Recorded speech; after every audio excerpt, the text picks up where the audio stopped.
day, and hello, my name is Brian.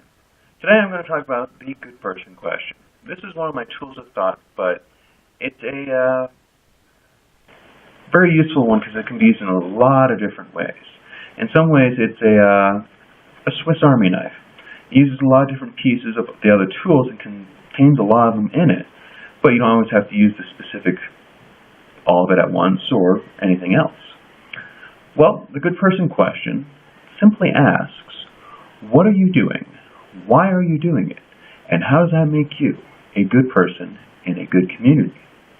Now, of course, the real trick with it is not to usually ask the question directly, but to use it to craft questions that you can then ask. And of course, it's very simply modeled after the way most people usually do thought. First you ask what, and then you ask why. First you define it, and then you ask why, which is how you flow into it.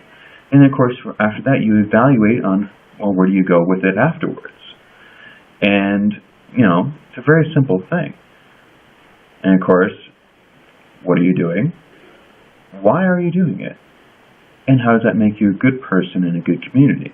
Now, the real interesting part, the way it actually really works besides the first two and to the third, is the third part itself.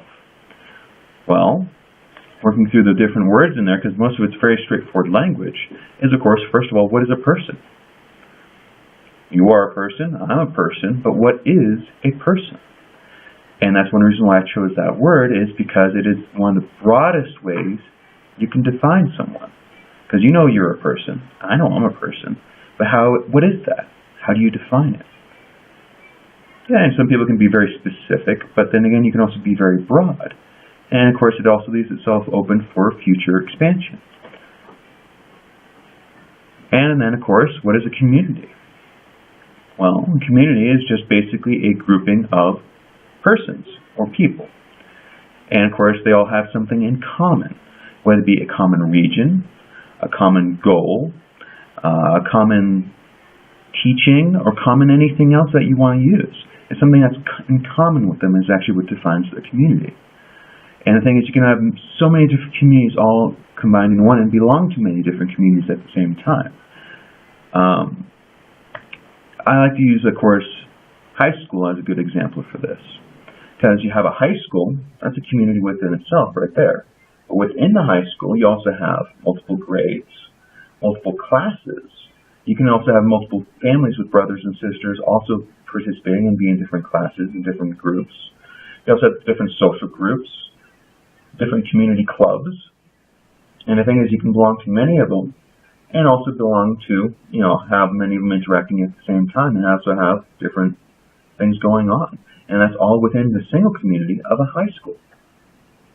Communities within communities is an amazing, interesting thing that most people don't really catch as easily. And of course, we're still working on the third part of the good person question, which is the good person question: what are you doing? Why are you doing it? And how does that make you a good person in a good community? Well, we've already worked through the first definition of what is a person. Of course, I like to work as broadly as you can, because you can then always narrow it down as necessary. The same thing with the idea of community. We also work through the basic idea of, well, what is that? Now, of course, the third word, which is a little bit difficult to define, which, of course, is the word good. Well, what is the broadest way, since that's the way I like to start, of defining what is good? Well, what's the difference between, say, a piece of bread and a piece of good bread? They're both bread. So what is actually good about it? What makes it different from this bread versus this bread? Usually, the broadest way to define it is actually using the two tools we just used, the two words, a person and a community. Good is something that either you prefer or one of the communities that you've learned from prefers. And that's actually what you define good as, usually.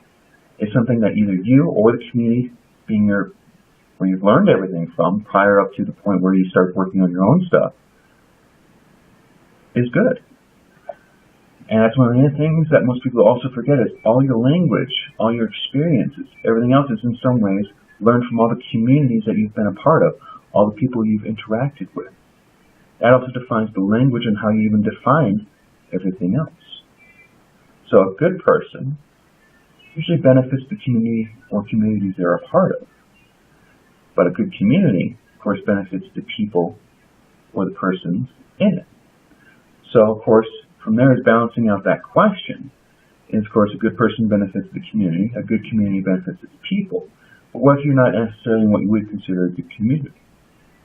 Well, you can either try to improve that community such that it would benefit you and others, or try to find a community that you rather prefer. There's many different ways to approach the problems. All I do is usually give ways of seeing certain things. That's all I really do. Now, of course, using some of the prior tools before, I usually like to use the idea of flipping in this case a lot.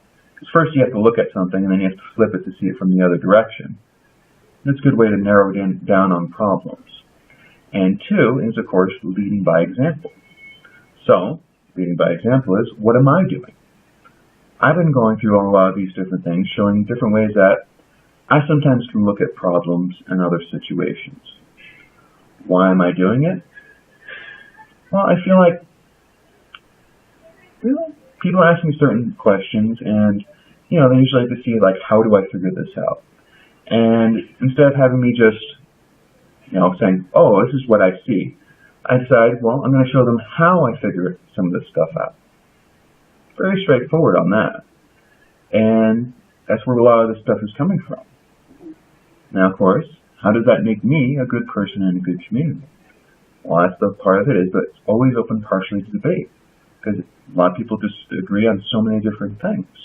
And that's also how you learn, is by seeing where do people disagree, or even where people agree. But you have to see, like, why is there differences in that? And that also helps you figure out where problems, or maybe not problems, but where you can go with certain things. And that's all it really is. Well, I hope you have a beautiful day.